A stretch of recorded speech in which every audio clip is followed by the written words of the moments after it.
In the ever-growing world of e-commerce, speedy transactions are the norm. Where do contracts fit into this all-electronic environment? And what constitutes a legally binding agreement? I'm Sean Beneter, attorney specializing in information technology law. In today's Law in Minutes presentation, the focus is on contracts within the e-commerce environment. Where contracts are concerned, there are usually three formalities. The contract must be in the written form, the parties must sign the contract, and a third party must authenticate the contract, such as notarial authentication. These formalities are required for 5 reasons: legal certainty, provided by writing; identification, attribution, assent, and authentication, provided by the signature. The formalities may be required either by statute or by the parties themselves. The general rule in South African law is that no formalities are required for the conclusion of a valid and binding agreement. Agreements therefore can be concluded by any means of communication which sufficiently indicates the intention of the parties concerned to be bound. Such communication can be expressed or implicit and can consist of the spoken word, writing, and even conduct. There are, however, 2 broad exceptions. The first is formalities prescribed by law. A few South African laws require formalities for certain types of agreement or communications. For instance, the Alienation of Land Act requires a contract for the alienation of land to be in writing and signed by the parties. The General Law Amendment Act requires contracts of suretyship to be in writing and signed by the surety. The Matrimonial Property Act requires the authorization of a person married in community of property for certain transactions to be in writing and attested by 2 witnesses. And certain mining rights and leases need to be notarially executed in terms of the Mining Titles Registration Act. The second exception comes in where formalities are prescribed by the parties. It is not uncommon for parties to require their agreements to be reduced to writing and signed before such agreements become valid and binding. Most written agreements are likely to contain a clause in terms of which no variation or consensual termination of the agreement is valid or binding on the parties, unless it is reduced to writing and signed by both parties. In line with the principle of functional equivalence, the Electronic Communications and Transactions Act 25 of 2002, or ECT Act as it is commonly referred to, makes provision for compliance with these formal requirements by electronic data messages. There can be little doubt that most data messages that can be displayed on a computer or cell phone screen will be considered writing in terms of the common law. Writing in this context merely refers to a depiction of the spoken word, which is capable of being read. Section 12 of the ECT Act has put this issue beyond doubt by stating a requirement in law that a document or information must be in writing is met if the document or information is in the form of a data message and accessible in a manner usable for subsequent reference. These requirements are stricter than those under the common law, in that the data message is required to be available for subsequent reference.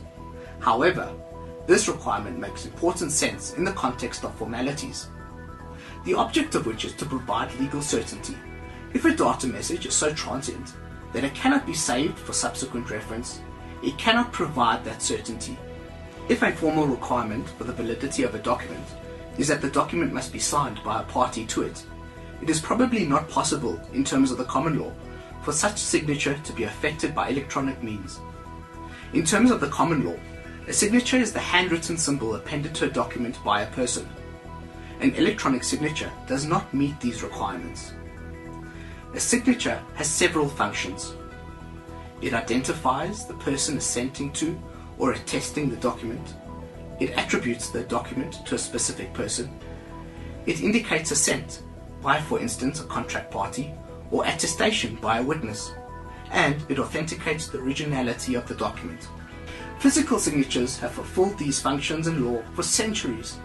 However, they are not unproblematic or unfailing. After all, it can be difficult to prove that a signature is a forgery. Electronic signatures must fulfill all of these functions and provide at least as much legal certainty as traditional signatures, were they to provide an alternative method of signing. Section 13 of the ECT Act makes provision for the use of electronic signatures by stating, subsection 1, where the signature of a person is required by law and such law does not specify the type of signature, that requirement in relation to a data message is met only if an advanced electronic signature is used. Subject to subsection 1, an electronic signature is not without legal force and effect merely on the grounds that it is in electronic form. Where an electronic signature is required by the parties to an electronic transaction and the parties have not agreed on the type of electronic signature to be used, that requirement is met in relation to a data message if a method is used to identify the person and to indicate the person's approval of the information communicated, and b, having regard to all the relevant circumstances at the time the method was used, the method was as reliable as was appropriate for the purposes for which the information was communicated. When advanced electronic signature has been used, such signature is regarded as being a valid electronic signature and to have been applied properly, unless the contrary is proved.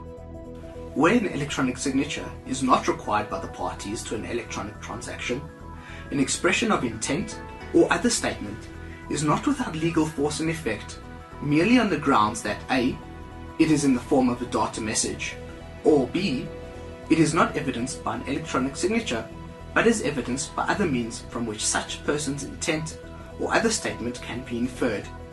Section 13 draws a distinction between two situations, namely when a signature is required by law and when it is merely required by the parties to an electronic transaction. When the law requires a signature, that signature must meet the requirements of an advanced electronic signature. The use of an advanced electronic signature puts the onus of proof on the person attacking the validity or proper application of the signature. An advanced electronic signature can only be issued by a service provider that has been accredited in terms of Section 37 of the ECT Act. At this stage, the only entity authorized to issue advanced electronic signatures is LawTrust. LawTrust was the first accredited authentication service provider in South Africa and remains to be the only private company accredited under the requirements of the ECT Act. For the provisions of advanced electronic signatures, when the signature is merely required by the parties themselves, any kind of data message that sufficiently identifies the person and indicates his or her approval should be adequate. Section 13 adds that regard should be had to whether the method used was as reliable and appropriate under the circumstances, taking into account the type of information communicated. Section 13 strives to give functional equivalence to electronic signatures by requiring two things. Firstly, a signature must be adequate to link the message to a specific person, the author of the signature. This ensures identification and attribution. Secondly, a signature is to indicate reliably a person's approval of the document or text, thereby establishing assent and authentication. Of course, as is the case with other formalities, the parties are free to agree on the kind of electronic signatures that will be regarded as sufficient by them. The law sometimes requires authentication of documents by a trusted third party, such as a notary public.